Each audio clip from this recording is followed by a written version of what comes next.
আসসালামু আলাইকুম সম্মানিত ভিউয়ার্স। এখন আপনাদের আমি দেখাবো একটি লেডিস শার্ট কিভাবে কাটতে হয়। যেহেতু এটা লেডিস শার্ট, সামনের পার্টে ডিজাইন হবে। প্রথমে আমরা ব্যাক পার্ট কেটে নেব।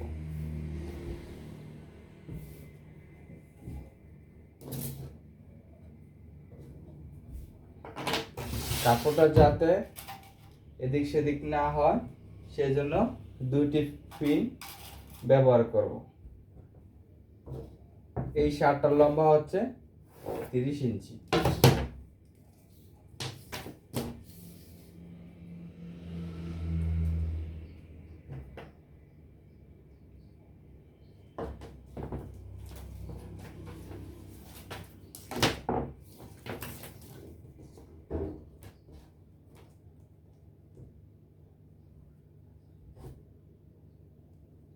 আমরা যেহেতু এটা লেডিস শার্ট, ব্যাক পার্ট 1/2 ইঞ্চি বড় রাখবো। এটা যেহেতু হালকা একটু বডির সাইজ বড়, সেজন্য আমরা 9 ইঞ্চি দেব। মাঝে হিপ, এটা কান্দি হচ্ছে 16 ইঞ্চি। এটার বডি হচ্ছে 44 ইঞ্চি। যেহেতু শার্ট অতটা শেপ হবে না, এদিকে দিলাম 41 ইঞ্চি। এটা হিপ হচ্ছে 48 ইঞ্চি।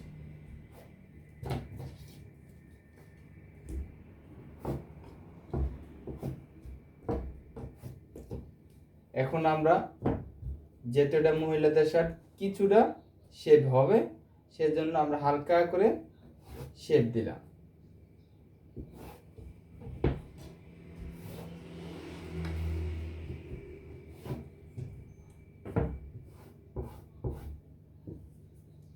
এ হচ্ছে অরিজিনাল লম্বা, এটা হচ্ছে ঢালু।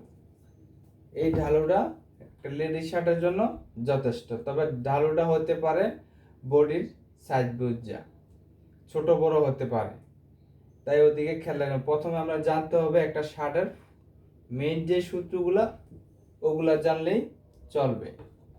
যখন আপনি এগুলার সূত্র জানবেন তখন ছোট বড় অটোমেটিকই বুঝতে পারবেন কখন কি করতে হবে।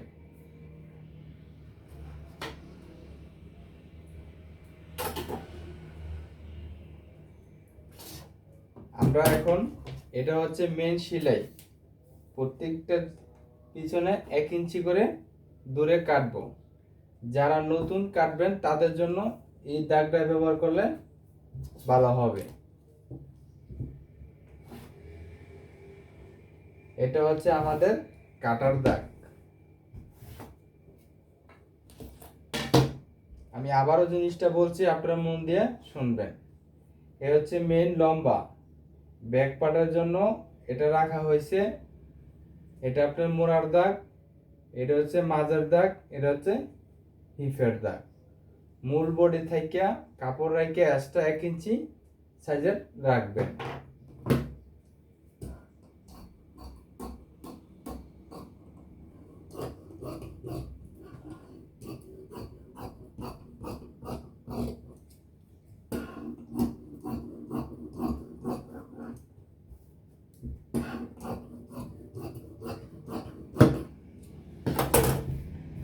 এ হচ্ছে আমাদের ব্যাক পার্ট কাটা হয়ে গেছে।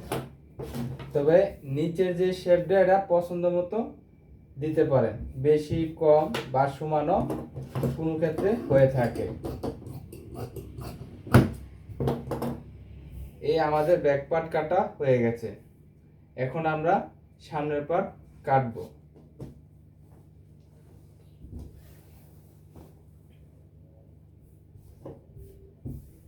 যেহেতু এটা প্লেটে একটা ডিজাইন আছে, সামনে একটা ডিজাইন আছে, সেজন্য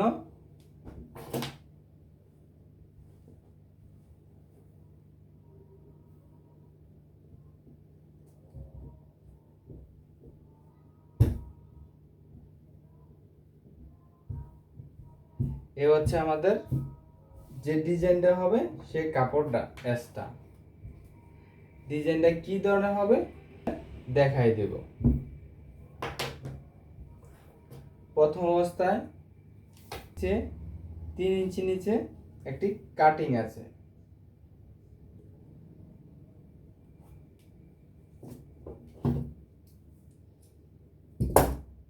তিন ইঞ্চি নিচে বলতে বুঝাইছি যে এখান থেকে 3 ইঞ্চি নিচে, এখান থেকে 3 ইঞ্চি নিচে, সেজন্য এই পাশে একটি দাগ দিবেন যাতে আপনার কাটিংটা সোজা যায়।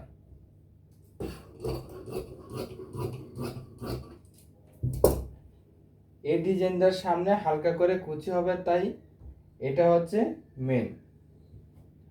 কুচির জন্য দুই সাইডে ইঞ্চি করে কাপড় নিতে পারেন। এখানে যে ডিজাইনটা দেখা যাচ্ছে 3 ইঞ্চি 4 ইঞ্চি কাপড় হলে যথেষ্ট। তবে কাস্টমারের বা আপনি যার জন্য সেলাই করবেন তার পছন্দ অনুযায়ী কুচিটা দিতে পারবেন।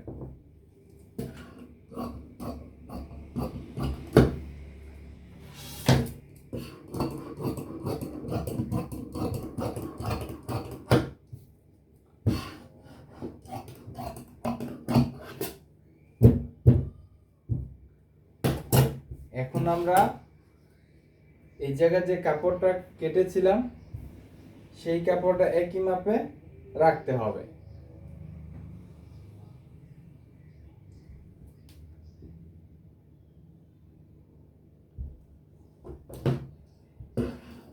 মূলত এটা হচ্ছে অরিজিনাল।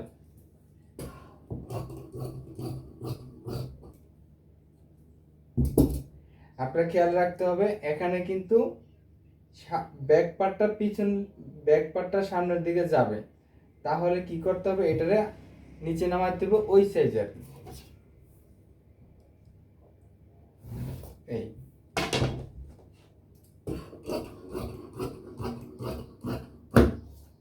এই হচ্ছে নিচের, আর বাকি যে কাপড়টা এইভাবে ঠিক হবে।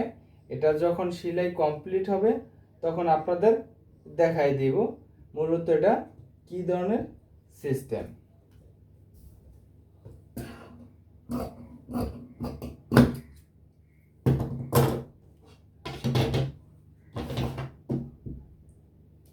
এই হয়ে গেল আমাদের সামনের কাটিং। এটার উপরে আরেকটা ডিজাইন হবে, এটা আমরা দেখাই দেব ইনশাল্লাহ সামনে। এই শার্টটা কাটিং ফিটিং সম্পূর্ণ দুইটা ভিডিওতে দেখতে পারবেন, কেননা এক ভিডিওতে করতে গেলে অনেক বড় হয়ে যাবে।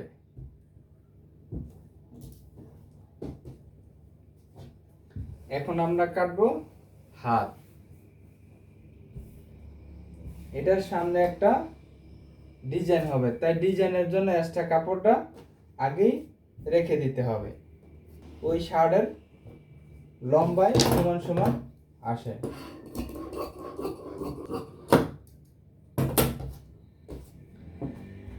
যারা আমার ভিডিও দেখবেন প্রত্যেকটা কাজের পুরো অংশই পাবেন। যদি কারো বুঝতে কষ্ট হয় আমার নাম্বার স্ক্রিনে দেওয়া আছে, যোগাযোগ করবেন। সহযোগিতা পাবেন ইনশাল্লাহ। এখন আমি কাটবো হাতা।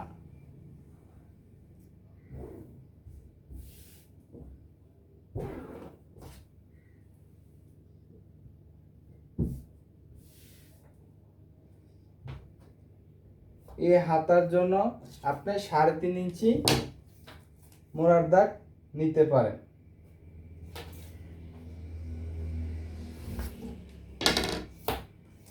এটার জন্য আপনার 8 ইঞ্চি 8.5 দিতে পারেন। 8 হচ্ছে ফিটিং এর জন্য, হালকা লুজের জন্য 8.5। এই হাতার লম্বা 22.5। আপনি এই সাইজের একটা বোর্ডের জন্য এখানে নিতে পারেন 6.5 ইঞ্চি।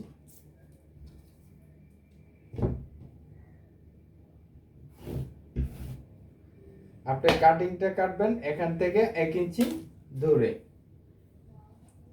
এটা হচ্ছে মূলত এই শার্টের হাতার লম্বা। এখানে একটা বর্ডার হবে, তাই 1/2 ইঞ্চি ছোট করতে হবে, কেননা বর্ডারটা 1/2 ইঞ্চি আবার পুনরায় বড় হয়ে যাবে।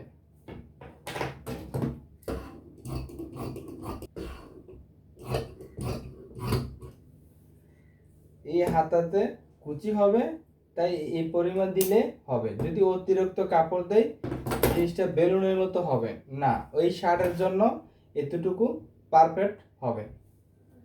তো এখন যে আমি হাতাটা কাটছি, ওই হাতাটা যে এর সাথে অ্যাডজাস্ট হবে তা আপনি গ্যারান্টি করে নিতে পারেন। ঠিক এইভাবে যখন আপনি এবার মাপটা দিবেন, তখন অটোমেটিকই বুঝতে পারবেন আপনার হাতাটা পারফেক্ট আছে।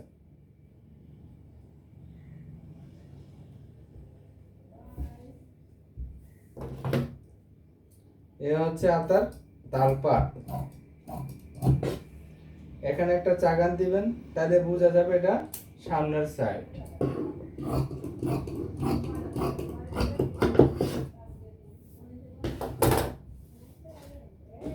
এই হয়ে গেল একটি শাড়ির কাটার জন্য উপকরণ। বাকি অংশে দ্বিতীয় পর্বে দেখতে পারবেন ইনশাল্লাহ। তাই দোয়া করবেন, পাশে থাকবেন, শেয়ার করবেন। আল্লাহ হাফেজ।